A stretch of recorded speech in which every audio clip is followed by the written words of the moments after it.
வணக்கம் நண்பர்களே. ஒரு எதிர்பாராத விதமாக கவனக்குறைவினால் நடந்த ஒரு விபத்து. இந்த எதிர்பாராத விதமாக நடந்த விபத்தில் எத்தனை பேர் பலியாயிருக்காங்க அப்படிங்கிறதையும் எத்தனை பேர் பாதிக்கப்பட்டிருக்காங்க அப்படிங்கிறதையும் முழுசாக அந்த வீடியோவில் நம்ம பார்க்க போகிறோம். சாயல்குடியிலேருந்து அருப்புக்கோட்டை போகிற ரோடில் ஒரு டூ வீலரில் ஒருத்தவர் வந்துக்கிட்டு இருக்கிறாரு. அந்த டூ வீலருக்கு பின்னாடி ஒரு கார் வருது. லக்ஸரியான காரு மிகுந்த வேகத்தோடு வருது. ஸோ இப்படி வேகமாக வந்துக்கிட்டு இருக்கிற காரை பார்க்காம என்ன செய்கிறாருன்னா, அந்த டூ வீலரில் வந்தவர் ரைட் சைடில் அயனாங்குளம் விளக்கு அப்படின்ற ஒரு இடத்துல ரைட் சைடில் திரும்புகிறார்.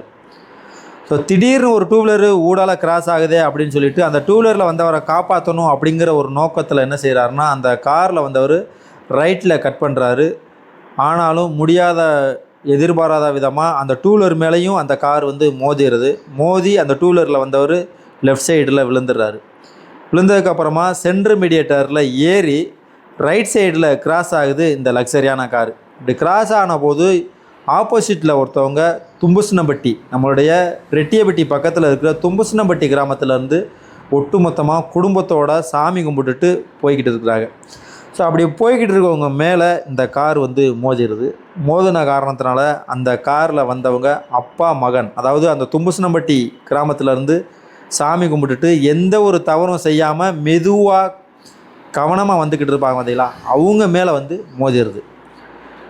இந்த லக்ஸரியான கார் இருக்குது பார்த்தீங்களா, அந்த காரில் இருக்கிறவங்க சிறு காயங்களோட தப்பிச்சிடுறாங்க. இந்த தும்புசினம்பட்டியிலேருந்து சாயல்குடி பக்கம் போய்கிட்டு இருந்தாங்க பார்த்தீங்களா, அந்த காரில் இருக்கிறவங்க பலத்த காயத்தோடையும் அதில் இருக்கிறவங்க அந்த உறவினர்கள் ஆம்புலன்ஸில் ஏற்றிக்கொண்டு மருத்துவமனையில் அனுமதிக்கப்படுறாங்க. இந்த காரில் வந்தவங்க அப்பாவும் மகனும் சம்பவ இடத்துலையே இறந்துடுறாங்க.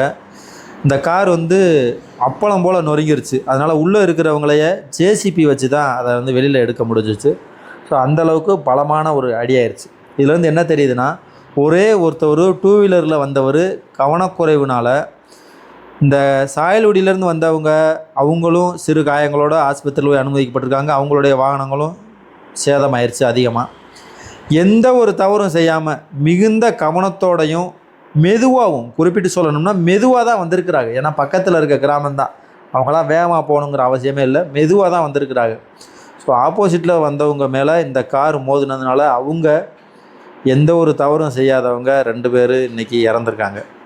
ஸோ இதுலேருந்து என்ன தெரியுதுன்னா, வாகனங்களில் போகும்போது நம்ம சரியாக தான் போகிறோம் அப்படின்னு நம்ம நினச்சிக்கிட்டு இருந்தாலும் ஆப்போசிட்டில் என்ன நடக்குது அப்படின்னே தெரியாமல் திடீர்னு உள்ளே வர்றதுக்கான வாய்ப்புகள் நிறையா இருக்குது. அதனால் வாகனங்கள் உங்கள் கட்டுப்பாட்டில் இருக்காது. அதனால் நீங்கள் மெதுவாக போயிட்டு மெதுவாக வாங்க. சாலைகளில் எல்லோரும் கவனமாக போனீங்கன்னா எல்லோரும் சந்தோஷமாக இருக்கலாம்.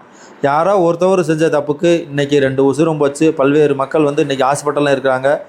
பொருளாதார செலவும் போச்சு. பல்வேறு மக்களுக்கு மன உளைச்சலாகவும் இருக்குது. ஸோ கவனமாக போங்க. சாலை என்பது பந்தயத்துக்கு ஆன இடம் இல்லை, இது பயணத்துக்கான இடம் அப்படி சொல்லிக்கிட்டு விடைபெறுவோம். சாலைகளில் கவனம், மிதவேகம் மிக நன்று.